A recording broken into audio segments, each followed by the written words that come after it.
सफला एकादशी की व्रत कथा सुनने के लिए हम एक लोटा जल ले लेंगे और अपने हाथ में थोड़े से तिल या तो फूल लेकर हम सफला एकादशी की व्रत कथा शुरू करेंगे। तो चलिए व्रत कथा सुनाती हूँ। अर्जुन बोले, हे दीन बंधु, आप कृपा करके पौष मास के कृष्ण पक्ष की एकादशी के विषय में बताएं। उस एकादशी का क्या नाम है, उस दिन किस देवता की पूजा की जाती है और उसके व्रत करने की क्या विधि है। कृपा कर यह सब आप मुझे विस्तार पूर्वक समझाएं। श्री कृष्ण भगवान बोले, हे पार्थ, तुम्हारे स्नेह के कारण मैं तुम्हारे प्रश्नों का विस्तार सहित उत्तर देता हूँ। अब तुम इस एकादशी के व्रत का महात्म्य सुनो। हे अर्जुन, इस एकादशी के द्वारा भगवान विष्णु को अति शीघ्र प्रसन्न किया जा सकता है। पौष माह के कृष्ण पक्ष की एकादशी को सफला एकादशी के नाम से जाना जाता है।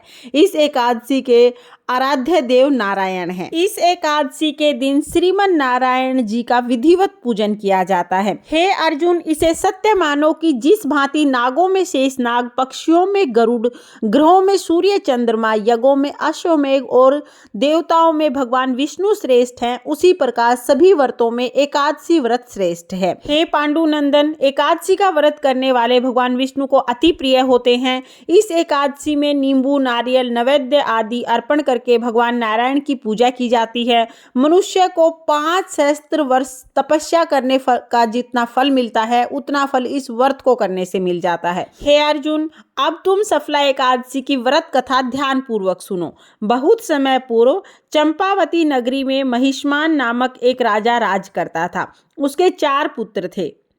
उन पुत्रों में सबसे बड़ा लुम्पक नामक उसका पुत्र महापापी और दुष्ट था। वह हमेशा पर स्त्री गमन तथा वैश्याओं के यहाँ जाकर अपने पिता का धन व्यय करता था। देवता, ब्राह्मण, वैश्य आदि सुपात्रों की निंदा करना उसका नित्य का काम था।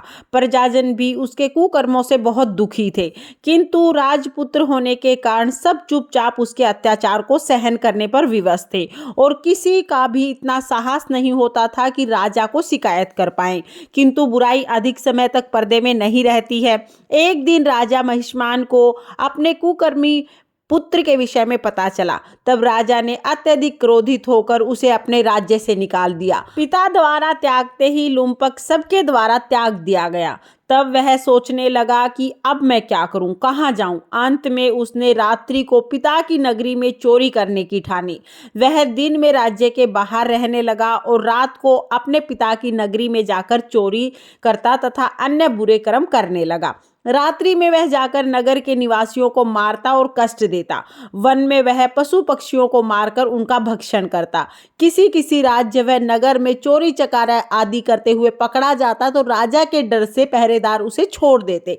कहते हैं कि कभी कभी अनजाने में ही प्राणी ईश्वर की कृपा का पात्र बन जाता है। ऐसा ही कुछ लुम्पक के साथ भी हुआ। जिस वन में वह रहता था वह भगवान को अति प्रिय था। उस वन में एक बहुत पुराना पीपल का वृक्ष था तथा उस वन को सब लोग देवताओं की क्रीड़ा स्थली मानते थे। वन में उसी पीपल के नीचे महापापी लुम्पक रहने लगा। कुछ दिनों बाद पौष माह के कृष्ण पक्ष की 10वीं के दिन वस्त्रहीन होने के कारण लुम्पक शीत के मारे मूर्छित हो गया।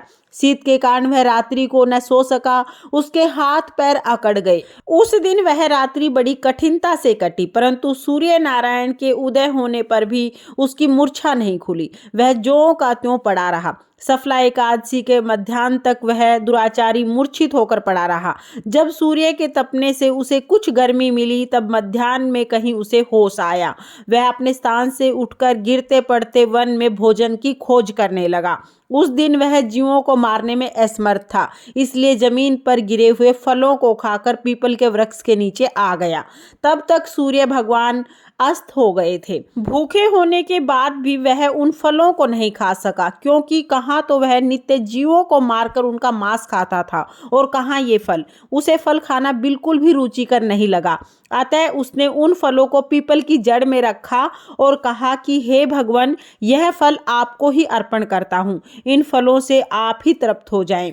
ऐसा कहकर वह रोने लगा और रात्रि को उसे नींद नहीं आई। वह सारी रात रोता रहा। इस प्रकार उस पापी ने अनजाने में ही एकादशी का व्रत किया और उस महापापी के इस व्रत तथा रात्रि जागरण से भगवान अत्यंत प्रसन्न हुए। उसके समस्त पापों का नाश हो गया। प्रातःकाल होते ही एक दिव्य रथ अनेक सुंदर वस्तुओं से सजा हुआ आया, उसके सामने आकर खड़ा हो गया। उसी समय आकाशवाणी हुई, हे राजपुत्र, भगवान नारायण के प्रभाव से तेरे समस्त पापों का नाश होता है। अब तू अपने पिता के पास जाकर राज्य प्राप्त कर। लुम्पक ने जब ऐसी आकाशवाणी सुनी तो वह अत्यंत प्रसन्न हुआ और बोला, हे भगवान, आपकी जय हो। ऐसा कहता हुआ सुंदर वस्त्रों को धारण करने लगा और अपने पिता के पास गया। उसने अपने पिता को संपूर्ण कथा सुनाई। तब उसके पिता ने राज्य को उसे सौंपकर और जंगल का रास्ता ले लिया। अब लुम्पक शास्त्रानुसार राज्य करने लगा। उसकी स्त्री, पुत्र आदि भी नारायण भगवान के परम भक्त बन गए। वृद्धावस्था आने पर वह अपने पुत्र को गद्दी देकर भगवान का भजन करने के लिए वन में चला गया और अंत में परम पद प्राप्त हुआ।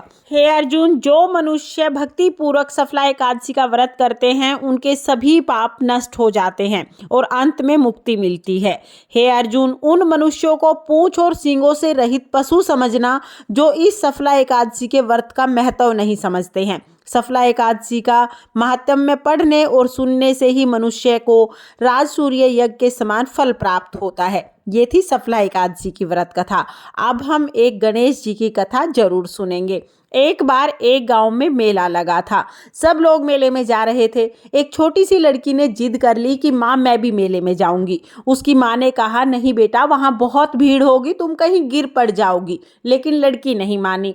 तब उसकी माँ ने 2 लड्डू और 1 घंटी पानी दे दिया और कहा कि 1 लड्डू और पानी गणेश जी को और बचा हुआ लड्डू और पानी तुम ले लेना। लड़की घंटी, पानी और लड्डू लेके मेले में चली गई। जाकर गणेश जी के सामने बैठ गई। हे गणेश जी, 1 लड्डू और पानी तुम्हें, बचा हुआ लड्डू और पानी मुझे। ये कहते कहते सुबह से शाम हो गई। मेला बिछड़ने लगा। सब लोग घर जाने लगे। सबने कहा कि तुम भी घर चलो। तो लड़की बोली, नहीं, जब तक गणेश जी लड्डू खा के पानी नहीं पिएंगे मैं घर नहीं जाऊंगी। गणेश जी ने सोचा कि अगर मैंने लड्डू खा के पानी नहीं पिया तो ये घर नहीं जाएगी और इसका दोष मुझे लगेगा। गणेश जी एक छोटे से बालक के रूप में आए और कहा, लो तुम्हारा लड्डू खाया, लो तुम्हारा पानी पिया, अब मांगो क्या मांगना है। लड़की सोचने लगी, क्या मांगू? अन्न मांगू, धन मांगू, खेत मांगू, बैल मांगू, हवेली मांगू, महल मांगू, सुहाग मांगू, क्या मांगू?